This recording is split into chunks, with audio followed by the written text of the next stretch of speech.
Today I'll show you the correct recipe for PF Chang's Kung Pao Chicken. We'll discuss the exact ingredients and techniques they use at the restaurant. I'll reveal the secret homemade Kung Pao sauce recipe you'll need to make this signature dish correctly, and I'll show you the unique two-step process PF Chang's uses to get the most tender stir-fried chicken imaginable. Now, for their Kung Pao chicken, PF Chang's uses regular, boneless, skinless chicken breast. To ensure tenderness, they brine their chicken in an alkaline soy marinade that helps it stay super juicy even when deep fried. But before we get into that, let me show you how to section the meat properly. To prepare it, first flip the chicken breast over and remove the tenderloin. You can use it in this recipe or save it for something else. Then trim any unsightly bits of fat or tendon to clean it up. Now place your hand on top of the chicken like this and make a horizontal cut across the length of the breast to split it. Then take each piece and cut the meat into roughly 1-inch slices lengthwise down each cutlet. Then take the slices, turn them perpendicular to you, and cut them into 1-inch cubes. And this is the basic preparation for the chicken. The next step is preparing the alkaline soy marinade. At the restaurant, they use a version of this on almost all their proteins. This marinade both tenderizes and flavors the chicken, seasoning the meat all the way through. And it's super simple to make. You'll just take 1 cup of water, and to that, add half a teaspoon of baking soda and stir to dissolve. This baking soda trick is why the proteins at your favorite takeout restaurant are almost always more tender than when you try to make these dishes at home. Baking soda raises the pH levels on the surface of the meat, which causes a chemical reaction that prevents the protein strands from tightening during the high heat of wok cooking or deep frying. If you've ever added baking soda directly to a protein and felt like it gave it a soapy or metallic off flavor, using a brine like this dilutes the taste so we can get all the tenderizing effects of baking soda without imparting such flavors. Then, to our alkaline water, we'll next toss in 1 tablespoon of soy sauce and stir it to mix it into the brine. And if you're looking for the exact brand they use at the restaurant,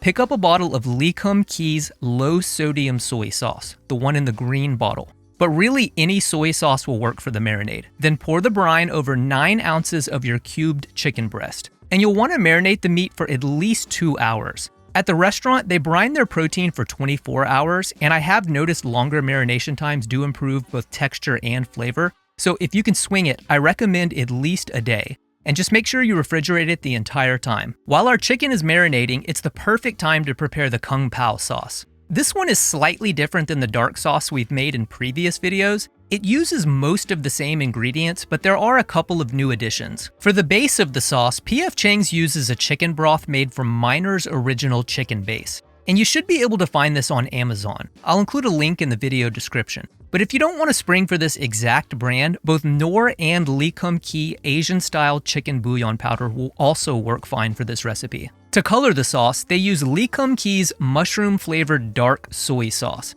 If you're not familiar with dark soy sauce, it's typically added to dishes more for color and less for flavor, but mushroom soy sauce has the added benefit of mushroom seasoning for extra savoriness. If you're unable to locate mushroom soy sauce, any dark soy sauce should work fine. For the oyster sauce, PF Chang's uses Lee Kum Kee Panda brand oyster-flavored sauce in the green bottle. And this is the gluten-free version with no added MSG. Really, any oyster sauce will work, but if you can find Lee Kum Kee's premium oyster sauce, this is what I recommend, because it's the best I've tried. For the rice wine, they use a style called michu.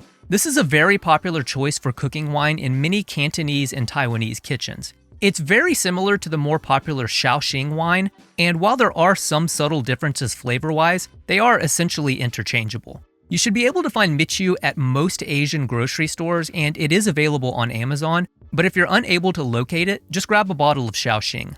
And finally, you'll need regular distilled white vinegar. So to make the Kung Pao sauce, let's start with a 1/4 cup of water, and to that, add a 1/4 teaspoon of the chicken bouillon base along with 6.5 tablespoons of sugar. Bring it up to a light simmer over medium heat and whisk until the sugar is totally dissolved. And before you go into diabetic shock via YouTube video, we're making 8 servings of the sauce because it's difficult to scale down and keeps well in the fridge. When the sugar is dissolved, add 3/4 cup plus 1 tablespoon of light soy sauce, 2 tablespoons plus 1 teaspoon of mushroom dark soy sauce, 3 tablespoons of white vinegar, 3 tablespoons of rice wine, and 1 teaspoon of oyster sauce. Whisk until all the ingredients are well incorporated and turn off the heat. Then add 1 teaspoon of finely minced green onion and gently stir them into the sauce until they're mixed in. And this is PF Chang's Kung Pao sauce. After it's cooled down, you can keep it in a covered container in the fridge for a few weeks. To prepare the chicken, let's start by heating some neutral oil to 350 degrees. Then remove the chicken from the brine and pat it dry with paper towels. To dredge their chicken, PF Chang's uses potato starch. And you should be able to find this at most Asian grocery stores or on Amazon. It'll come in little bags like these. When you're dredging your chicken, you want to make sure each piece is completely covered in potato starch. So take your time, pressing it in your hand and shaking off the excess. After you've dredged all your chicken, toss it in the deep fryer and cook for about 3 to 4 minutes, or just until it's done. And make sure to agitate it after you drop it because it tends to clump together if you don't. We're basically cooking the meat before the final stir fry, so the finishing process should only take us a couple of minutes to complete the dish. Then drain the chicken on a wire rack or plate lined with paper towels and set it aside. For the final cooking, you want to make sure you have all your ingredients assembled beforehand. Because the meat is already cooked, the final dish comes together in just a couple of minutes. And we'll go over everything we need while we're making it, but before we start, I need to tell you about a few specialty ingredients we'll need to make this dish correctly. The first is a chili paste called sambal olek. This is an Indonesian chili sauce typically made with chilies, salt, and vinegar. The exact brand they use is Hoi Fong, the same company who makes sriracha. And I want you to notice, you'll often find these two sauces loitering together, sambal olek and chili garlic sauce. Either will work fine for this dish, and really the only difference is the chili garlic sauce has garlic, but PF Chang's uses sambal olek in their Kung Pao. The second is dehydrated minced garlic, and you should be able to find this at most grocery stores in the spice aisle. This is minced garlic that's been dried so it has no moisture in it. But why do they use this special type of garlic? First, it doesn't burn and stick to the hot pans as easily as fresh garlic. And secondly, it offers a slightly smoother and more concentrated garlic flavor. To prepare it, you'll just need to reconstitute it in hot water for about 20 to 30 minutes, and then drain it of all the water before using. And you can use this anytime you need minced garlic. It'll keep in the fridge for about a week. Next, we'll need dried red chilies. When you're buying these, you want to make sure they're not brittle. They should be flexible and not break if you bend them like this. You should be able to find some version of these at most Asian and Western grocery stores, and they'll come in little bags like this. The last specialty ingredient we'll need is sesame oil. PF Chang's uses this as a finishing oil because of its rich, nutty flavor. You'll see several different types at most Asian grocery stores, but what you want to look for is pure sesame oil. If you can only find toasted sesame oil, that will work, but the brand they use is Lee Kum Kee Pure Sesame Oil. Now, this dish has only one vegetable, celery. And let me give you a quick rundown on how to prep it better for stir fry. So celery has these long strings in it that can sometimes make it tough to chew because they get stuck in your teeth. So what you'll do is take a peeler and just peel down the stalks like this. Then turn it over and peel the bottom too. This will remove that tough outer layer and all of those stringy bits. Then you'll cut each stalk in half lengthwise like this. Now take each half and, cutting at a bias, make slices about 1/8 of an inch wide. And if you've done it correctly, they should look like this. When you're ready to start cooking, it's essential to have everything prepared and ready to go. We'll go over all the ingredients you'll need while we're making the chicken, but because this comes together within just a few minutes, you'll need to prepare all the components beforehand. To get started, let's heat some oil in a wok over medium heat. Then toss in a small handful of the dried chilies and stir fry them until they've darkened in color, usually about a minute or two.